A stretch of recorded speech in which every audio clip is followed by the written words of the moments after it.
ఈ మధ్య కాలంలో చిట్ ఫండ్ పేరిట చాలామంది ప్రజల్ని చాలా రకాలుగానైతే మోసం చేస్తున్నారు. ప్రజలు కూడా వాళ్ళని నమ్మి అంటే వాళ్ళకు ఉన్నటువంటి అవసరాల నేపథ్యంలో వాళ్ళ పిల్లలకు చదువులకు కావచ్చు, అదేవిధంగా వాళ్ళ పిల్లల పెళ్ళిళ్ళకు కావచ్చు, అదేవిధంగా వాళ్ళకి ఏదైతే రిటైర్మెంట్ కాలంలో ఉన్నటువంటి ఏదైతే అవసరాల నిమిత్తం వాళ్ళు అయితే చిట్ ఫండ్స్లో చాలా వరకు కూడా డబ్బులు అయితే కడుతుంటారు. ప్రతి నెల కూడా ఆ చివరకు అంటే వాళ్ళకి సంబంధించిన డబ్బులు విత్డ్రా చేసుకునే టైంలో కంపెనీలు కూడా అకస్మాత్తుగా ఎత్తేసినట్టుగా వాళ్ళకైతే పూర్తి మొత్తంలో బయటికైతే రావడం జరుగుతుంది. దీని నేపథ్యంలో ఏదైతే హన్మకొండలో ఉన్నటువంటి హెడ్ ఆఫీస్ సంబంధించినటువంటి అక్షర చిట్ ఫండ్ సంబంధించి కూడా పూర్తి మొత్తంలోనైతే చాలా విషయాలు అయితే వెలుగులోకి వచ్చాయి. దానికి సంబంధించిన బాధితులు కూడా ఏకమొత్తంలో అందరు కలిసి కూడా పూర్తి మొత్తంలో ధర్నా చౌక్ వద్దనైతే ఈరోజు ధర్నానైతే నిర్వహిస్తున్నారు. దాని బాధితులు అయితే చాలా వరకు కూడా రాష్ట్ర వ్యాప్తంగా ఉన్నటువంటి బాధితులు కూడా పూర్తి మొత్తంలో ధర్నా చౌక్ అయితే చేరుకుంటున్నారు. వాళ్ళకి సంబంధించి మరి ఏ విధంగా మోసపోయారు, వాళ్ళు ఏ విధంగా వాళ్ళ దగ్గర నుంచి డబ్బులు దండుకున్నారు అంశాల గురించి మనం ఒకసారి మాట్లాడించే ప్రయత్నం చేద్దాం. చెప్పండి, ఎంత కట్టిరు, మీరు ఎక్కడి నుంచి వచ్చారు, ఎలా మోసపోయారని మీరు గమనించారు? నా పేరు గణేష్ అండి. మేము చిట్టీలు వేసాం ముందు. మా ఇంటి దగ్గర ఈ పేరాల శ్రీనివాసరావు అన్న అతను ఇతరు కపిల్లో చేశాడు. 2009లో ఈ అక్షర చిట్ ఫండ్స్ అన్ని పెట్టాడు. అక్షర చిట్ ఫండ్ కంపెనీ పెడుతూ ఫిక్స్డ్ డిపాజిట్లు కూడా తీసుకోవడం బిగించేశాడు. ఫస్ట్లో 1-2 లక్షల 2 లక్షల చిట్టీలు టైం టు టైం ఇచ్చాడు. సరే ఇచ్చాడు అనేసి వీళ్ళ బామర్ది ఒక ఆయన సుధాకర్ వనజ అనేవాళ్ళు మా ఇంటి పక్కన జనప్రియలు ఉంటే వాళ్ళ దగ్గర 20 సంవత్సరాలుగా ఉంటున్న కదా నమ్మకంతో మేము వాళ్ళ దాంట్లో కట్టడం బిగించేసాం. అయితే వీళ్ళు చాలా కంపెనీలు స్టార్ట్ చేశారు అక్షర చిట్ ఫండ్ అంటూ. ఇంకా అవి కాక వేరే కంపెనీలు కూడా కట్టడం బిగింది. ఇవన్నీ కూడా చేశారు. ఈ కంపెనీలన్నీ స్టార్ట్ చేసి వీటిల్లో వీళ్ళు ఏమన్నారంటే మేము ఇంకా అన్ని రకాలుగా డెవలప్ చేస్తాం, టైం టు టైం మీకు పేమెంట్లు చేస్తామని చిట్టీలు ఇవ్వాల. చిట్టి పాడుకోవడం, ఆ డబ్బులు అక్కడే డిపాజిట్ చేసుకొని ఇంట్రెస్ట్ ఇస్తాం, మీకు డబుల్ అయితే 5 ఇయర్స్లో డబుల్ ఇస్తాం అని అంటూ ఇచ్చారు. సరే మేము కూడా ఏంటంటే పిల్లలు చదువులకు ఉపయోగపడతాయి అనేసి నెల నెల చిట్టీలు కట్టుకోవడం. అలాగే నేను గవర్నమెంట్ ఎంప్లాయీని, రిటైర్ అయ్యాక ఆ జీపీఎఫ్ ఫండ్ కూడా డబ్బుల నుంచి తీసి ఇంట్రెస్ట్ పెడితే ఒక 5 సంవత్సరాలు డబుల్ అవుతాయి కదా, లేకపోతే 18% ఇంట్రెస్ట్ ఇస్తాడు కదా అనేసి మేము డిపాజిట్ చేయడం జరిగింది. డిపాజిట్ ఎప్పుడైతే మెచ్యూరిటీ అయిపోయినాయో అమౌంట్ల కోసం వెళ్తే ఇస్తాం అంటూ 2022 నుంచి ఇస్తామంటూ గేమ్ ఆడుతూ వచ్చాడు. మాకు డౌట్ వచ్చింది, ఈ కేసులు వేయడం జరిగింది. కేసులు వేస్తే 2-3 సార్లు జైలుకి కూడా వెళ్ళొచ్చాడు. జైలుకి వెళ్ళటం, లక్షలు ఇచ్చి లాయర్లు పెట్టుకొని విడుదల అవడం, మళ్ళీ బయటికి రావడం, ప్రాపర్టీస్ అమ్మడం. అప్పటి వరకు కామన్గా పబ్లిక్ పైసాతో కొన్న ప్రాపర్టీస్ అన్ని అమ్మడం, ఐఎంఏకి ఇస్తానని చెప్పడం, ఇవ్వకుండా మళ్ళీ వెళ్ళిపోవడం అండర్ గ్రౌండ్లోకి. మళ్ళీ ఆ డబ్బులన్నీ వాడి బినామీ పేర్ల మీద, వాడి పిల్లం పేర్ల మీద. మైహం భుజాలో 2 ప్లాట్లు ఉన్నాయి, ఒకటి 12 కోట్లు చేసేవి. అక్కడే ఆడి పిల్లం ఉంటుంది, శ్రీ విద్యాని, అదొక డైరెక్టర్. దీనికి ఒక డైరెక్టర్, కొండలరావు అని ఆడి బావ, ఆడొక డైరెక్టరు. అంతా వాళ్ళే ఇలా బంధువులంటూ పెట్టుకొని అందరి దగ్గర చిట్ చేస్తూ ఆఖరికి ఏజెంట్లకు కూడా 20% 30% ఎక్కువ ఇంట్రెస్ట్ ఎక్కువ వాళ్ళకి ఇది మన ఇదంటారు కదా, దాన్ని ఏమంటారు అంటే వాళ్ళకి కమిషన్ ఇస్తూ ఏజెంట్లకి చిట్ చేస్తూ మమ్మల్ని మా దగ్గర కూడా చాలా వరకు మీకు తెలిసిన వ్యక్తులే ఉంటారు కదా, మరి వాళ్ళని ఏమైనా సంప్రదించే ప్రయత్నం చేశారా? వాళ్ళు ఎలాంటి సమాధానం? సుధాకర్ అన్నాడు, వాడి పిల్ల వనజ అన్నాడు కూడా సంప్రదించాం. వాళ్ళు దొంగలు, మాకేం లేదు, మేము కట్టేసాం, వెళ్ళిపోయాం, మేము అక్కడ కంపెనీలో కట్టాం, మా దగ్గర లేవు అని సమాధానం చెప్తున్నారు. వాడు కూడా ఉండేది బడంపేటలో, వాడి అడ్రస్ అన్నీ కూడా ఉన్నాయి, వాడికి మెసేజ్లు అన్నీ పెడుతూనే ఉన్నాం, రాడు. అంటే వీళ్ళగా వాడు కూడా వీళ్ళ బంధువులే కదా, వీళ్ళకి తెలుసు జిమ్మికులన్నీ ఎలా తప్పుకు తిరగాలి ఎలాగనేసి. వాడిని కూడా వేయాలి. ఈ ఏజెంట్లు కూడా ఎవరెవరైతే కట్టే వాళ్ళని కూడా వాళ్ళ మీద యాక్షన్ తీసుకోవాలి. పోయిన గవర్నమెంట్ బాగా సపోర్ట్ చేసిందని వాళ్ళే చెప్పుకొచ్చారు, మాకు గవర్నమెంట్ సపోర్ట్ ఉంది, బీఆర్ఎస్ గవర్నమెంట్, కనుక మీరేం మాకు చేయలేరు, పైగా ఒకే కులపోళ్ళని కూడా చెప్పడం జరిగింది. అది తప్పది. ఒక కులపోళ్ళైనా మీ బంధువులైనా ఇలా చేయటం చీటింగ్. పబ్లిక్ పైసాతోటి చిట్ ఫండ్కి రిజిస్టర్ చేశారు, కానీ ఫిక్స్డ్ మాత్రం రిజిస్టర్ లేదు. వేలల్లో కొన్న స్థలాలు ఉన్నాయి, వాడు కొన్న ల్యాండ్స్ లక్షల్లో కొని ఈ రోజున కోట్లలో అమ్ముతున్నాడు. అమ్మిన డబ్బులు ఎవరికి ఇవ్వట్లా, ఇస్తానంటున్నాడు, ఇవ్వట్లా. మాకు ఎప్పటి నుంచి 2-3 సంవత్సరాలు తిప్పుతున్నాడు ఇస్తామని. ఒక గట్టిగా అడిగితే ఇవ్వనంటున్నటువంటి ప్రభుత్వాన్ని మీరు సంప్రదించి గత ప్రభుత్వంలో మాకు నష్టం జరిగింది, మీరు వచ్చారు కాబట్టి మాకు న్యాయం చేస్తారని మీరు ఏమైనా కలిసే ప్రయత్నం చేశారా?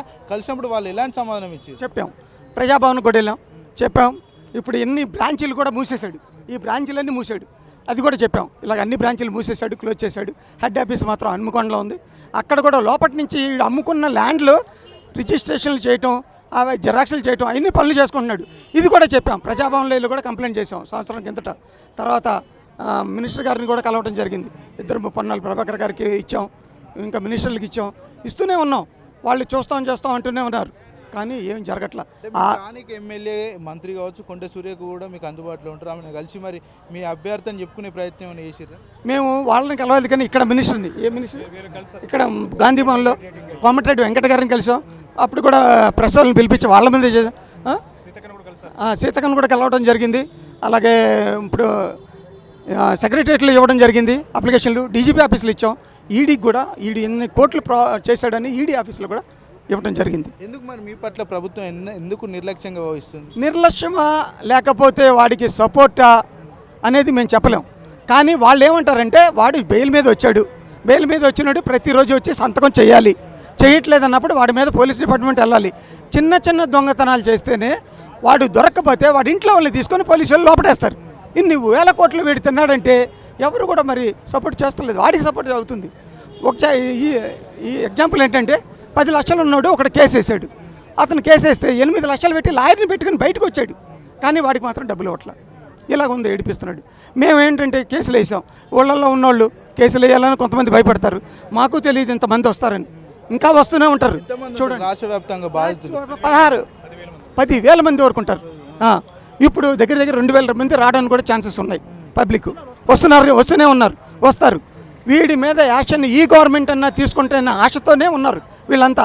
అందుకని ఇక్కడ ధర్నా చౌక్లో పర్మిషన్ తెచ్చుకొని లాస్ట్ అనుకున్న పర్మిషన్ దొరకలేదు. స్కామ్ జరిగే అవకాశాలు 2,000 కోట్ల వరకు స్కామ్ జరిగిందని అంచనా. వీళ్ళు ఇచ్చిన దొంగ లెక్కలు పెట్టి, వాడి దగ్గర ఉన్న లెక్కలు పెట్టి, వాడి దగ్గర అన్నీ ఉన్నాయి. అవన్నీ ఉంచాడో తీసాడో తెలీదు, అన్నీ కూడా ఉన్నాయి.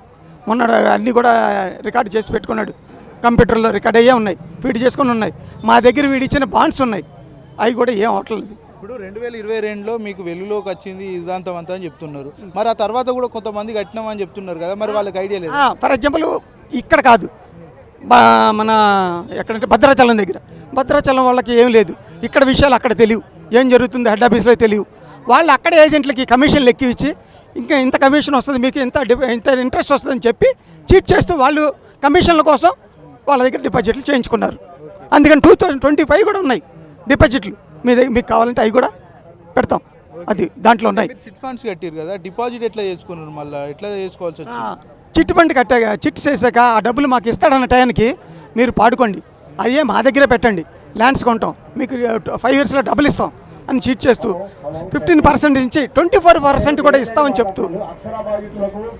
ఇదంతా గవర్నమెంట్ అప్రూవల్ ఉండి చేసారా లేకపోతే అన్అఫీషియల్గా ఏమైనా చేశారా? ఇది ఒక చిట్ ఫండ్ మాత్రమే ఉంది, ఒక చిట్ ఫండ్కి మాత్రమే ఉందని తెలిసింది.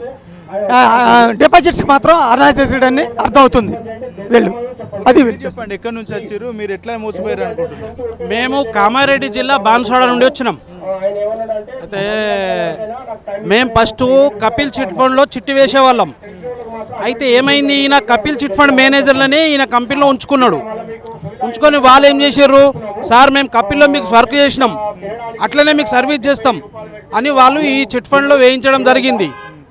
మరి చిట్టీలు లేపితే డబ్బులు ఇవ్వలేదు. ఇగో మాకు ఈ వెంచర్లో ప్లాట్ ఇస్తామన్నారు,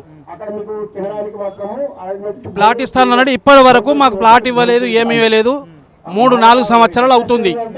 నా 22 లక్షల రూపాయలు ఉన్నాయి, డిపాజిట్లో 8 లక్షలు ఉన్నాయి, చిట్ ఫండ్లో 14.5 లక్షలు ఉన్నాయి, బాండ్లు ఉన్నాయి, అన్ని కట్టిన రిసీట్లు ఉన్నాయి, రిసిప్ట్లు ఉన్నాయి, అన్నీ ఉన్నాయి.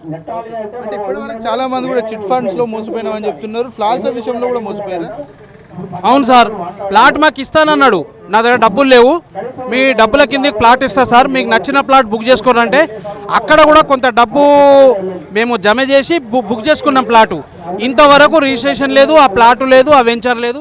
అక్కడికి పోతే ఎవరు రెస్పాన్స్ లేదు.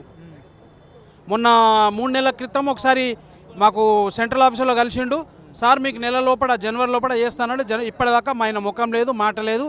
తిరిగి బాన్స్వాడ నుంచి వరంగల్కు 280 కిలోమీటర్లు, పవన్కి రానికి ఇప్పటికే 2-3 లక్షలు ఖర్చు పెట్టుకున్నాం మేము. అంటే మోసంలో మరో మోసం, ఎందుకంటే మేము ల్యాండ్ ఇస్తామని దాంట్లో కూడా కొద్దిగా డబ్బులు తీసుకున్నారు. డబ్బులు తీసుకున్నారు, మాకు రిసిప్ట్ కూడా ఇచ్చారు, డబ్బులు మొత్తం రిసిప్ట్ ఉన్నాయి, మేము డిపాజిట్ కట్టిన రిసిప్ట్లు కూడా ఉన్నాయి. మరి ఇవన్నీ తీసుకొని కోర్టుకి వెళ్ళి సంప్రదించే ప్రయత్నం అని చేసారు మీరు? సార్ ఇందాక కోర్టు కొంతమంది వెళ్ళారు, కోర్టు కేసు వేసిరు. ఈ గ్రూప్లో చాలామంది ఉన్నారు. వాళ్ళకి ఏమంటారంటే మీకు డబ్బులు కోర్టు ఇస్తుంది, ఇక కోర్టుకే పోండి, మా దగ్గరికి రావద్దు. ఇది వాళ్ళ సమాధానం. అంటే ఇలా అయితే మీకు న్యాయం జరుగుతుంది అనుకుంటున్నారు? మరి గవర్నమెంట్ దీనికి ఎందుకంటే గవర్నమెంట్ ఒకసారి పేపర్లు ఏమి ఇచ్చింది, రిజిస్టర్డ్ చిట్ ఫండ్లో మాత్రమే మీరు డబ్బు కట్టండి, ప్రైవేట్ చిట్ ఫండ్ నమ్మొద్దు. మేము రిజిస్టర్డ్ చిట్ ఫండ్లనే పొదుపు చేసినాము, రిజిస్టర్డ్ చిట్ ఫండ్లనే కట్టినాము. అంటే అక్షర చిట్ ఫండ్స్ సంబంధించి రిజిస్టర్ అయి ఉందా, రిజిస్టర్ కాకుండా ఏమైనా చేస్తుంది? రిజిస్టర్డ్ అయింది, రిజిస్టర్డ్ చిట్ ఫండే కాబట్టి మేము కట్టినాం. మరి ఇప్పుడు మాకు ప్రభుత్వమే న్యాయం చేయాలా?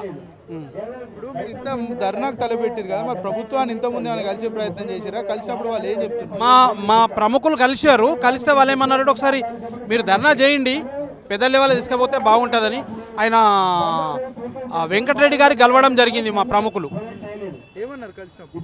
కలిసినప్పుడు మేము చెప్తా, డిఐజీకి సిఐకి చెప్తా అని చెప్పారు. మీరు ఇప్పటిదాకా అయితే ఏం రెస్పాన్స్ లేదు. ఓకే, ఎంత కట్టిరు, ఎంత నష్టపోయారు మీరు? ఇప్పుడు నా వంతు అయితే 22 లక్షలు ఉన్నాయి.